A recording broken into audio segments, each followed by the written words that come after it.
सरस्वतीज blog मध्ये आपल्या सगळ्यांचं स्वागत स्वागत स्वागत। चला तर मंडळी, मग आता उन्हाळी कामाची तर सुरुवात केलेली आहे आपण, त्याच्यामुळं उन्हाळी काम करूया, फराळाच करूया, उपासाच्या ह्या चकल्या सर्वांना या आवडत्या।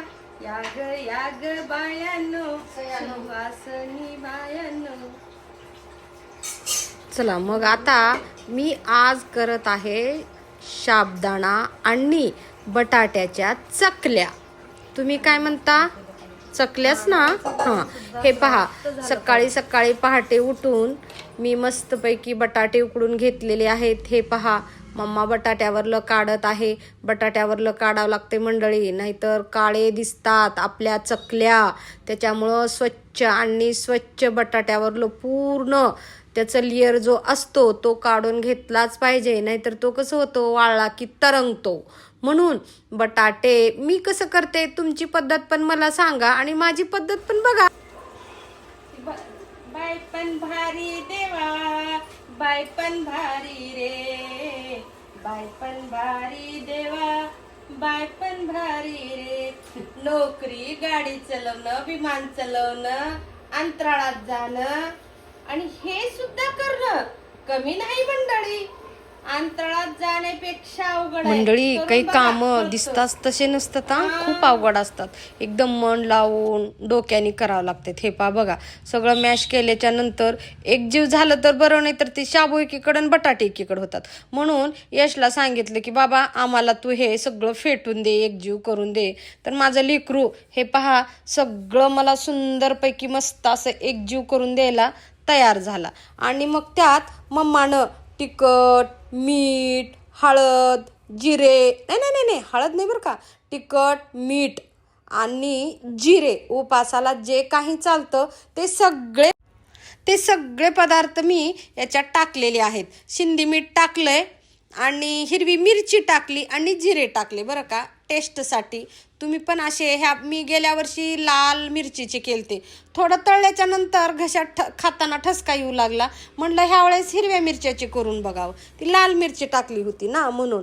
मग हे पा सगळं मिरची, जिरे, मीठ टाकल्याच्या नंतर सगळं फेटून घ्यायला पाहिजे, नाहीतर कुठं खरट तर कुठं तिखट असं होतं बरं का।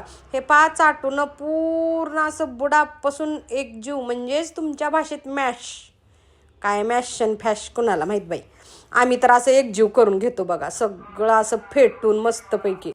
आणि आता हे सगळं एकजीव झालेलं आहे। आम्ही आलो सगळेजण वरी, कारण आता आम्हाला चकल्या घालायला सुरुवात करायची आहे। हे पा खाली ताडपत्री आतरले, ताडपत्रीवर मेन कापड, मग मेन कापड असं पुसून घ्यायचं, तेल लावायचं त्याला आणि मस्तपैकी चकल्याला केली सुरुवात। श्री गणेशाय नमो नमः, वक्रतुंड महाकाय सूर्यकोटी समप्रभ, निर्विघ्नं कुर्मे देवो सर्व कार्य सुसर्वदा।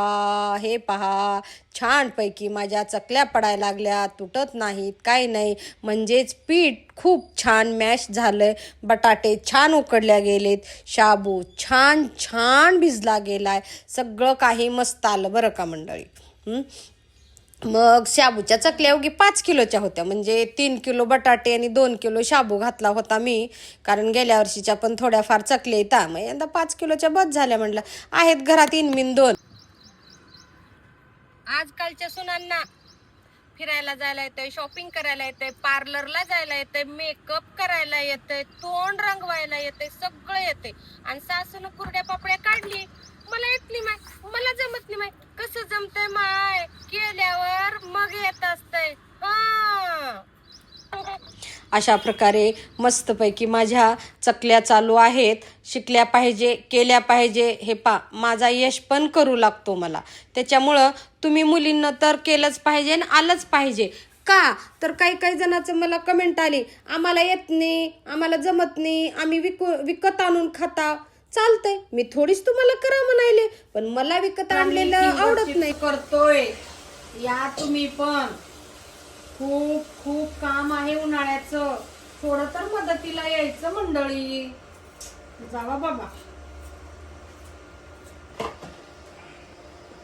येत नसलं तर बघून तरी शिका कमीत कमी. पुश. ओले फिंगर चिप्स केलेले खायचं म्हणलं की त्याला खूप तेल असतं आणि आता माझं वय एक्सेसचं तेल खाण्याचं नाहीये, त्याच्यामुळं माझंच म्हणून नाही, सगळ्यांनी तेल कमीच खाल्लेलं बरं. हे पहा कसं सुंदरपैकी फिंगर प्रिंट्स येतेत. आहा, बघितले? ही मशीन आहे, खूप आणि खूप सुंदर चिप्स पडतात ह्या मशीननं. हे पहा मंडळी, कसे येते पटकन बाहेर. बघा कसं करायचं माहितीये का, पूर्ण बटाट्यावरलं काढायचं आणि अख्खं बटाट घालायचं नाही आतमध्ये.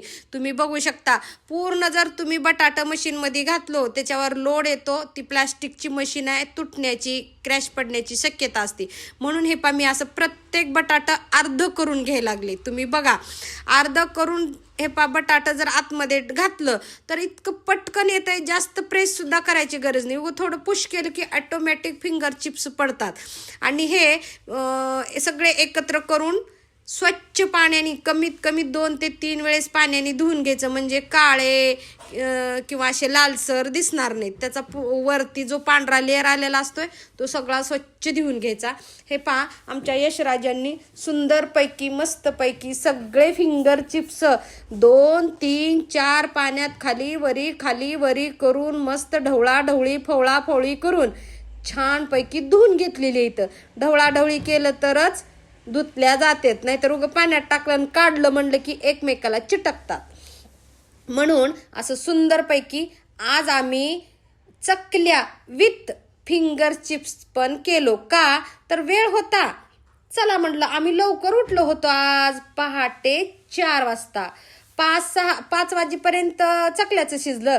5-6ला वरी गेलो, 6 ते 7 1 तासात चकल्या घालून आलो, खाली आलो. 7 वाजता हे काढलं, कारण हे घालायचं फार सोपं आहे. एक गरम पाण्यात 1-2 उकळी येऊ द्यायचं आणि हे बघायचं, असं फिरवत राहायचं, म्हणजे खाल्ले वरले खाली येतात. हे पहा आता माझे फिंगर चिप्स हे छानपैकी मस्तपैकी मऊ झालेली आहेत. तर हे पहा वरी छान असं मस्तपैकी ताडपत्री आतरली आणि त्या ताडपत्रीवर नुसतं असं टाकून हात फिरवला वरी की सगळे चिप्स ॲटोमॅटिक पसरले जातात. याला काही चिप्स सारखं एक एक एक वाळू घालायचं नाही, काही नाही. ही जाड असल्यामुळं चिटकत पण नाहीत मंडळी आणि खराब पण होत नाहीत. हे पहा बघा, मी मस्तपैकी एका ठिकाणी 2च किलोचे केले, जास्त नाही. एका ठिकाणी टाकायचं आणि आपल्या हातानं असं पसरत जायचं, झालं. खूप छान आहे. पण थांबा, चाललात का तसंच? काय तरीच काय मंडळी, मी एवढं तुम्हाला कष्टानं दाखवते, शिकवते, मग त्याचा मोबदला तुम्ही दिला पाहिजे ना मला.